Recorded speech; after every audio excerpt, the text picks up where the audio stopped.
সামনে কোরবানির ঈদ 2 সপ্তাহ পরে। কোরবানির কথা আর কি বলবো ভাই, কোরবানির ঈদ মানে হচ্ছে গরু গরু গরু, এমন অবস্থার দিকে গরু মানে গরুর বাজারে যাইতে যাইতে আমার নিজেরাই গরু মনে হয়, এত খারাপ অবস্থা। গরুর নাম প্রিন্স, গরুর নাম জোয়াদ খান, ওই গরু আবার ডিগবাজি দেয়।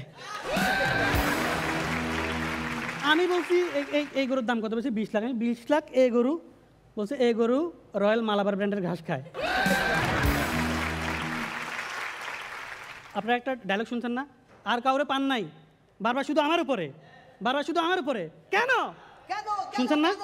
এটা আমি গরুর হাটে গিয়ে গরুরে বলছি 10 নম্বর লাথি খাওয়ার পরে। আর গরুর হাটে আরেকটা সমস্যা হলো কি, আপনি গরু কিনে বাসায় যাবেন, সবাই জিজ্ঞেস করবে ভাই কত কত কত। আমি বিরক্ত হয়ে গেছি, আমি বিরক্ত হয়ে একটা কাগজে গরুর দাম লিখে গায়ে লাগাই দিয়েছি গরুর। এবার যাচ্ছি, একজন জিজ্ঞাসা, ভাই গায়ের রেটে পাইছেন নাকি একটু কমে কিনছেন?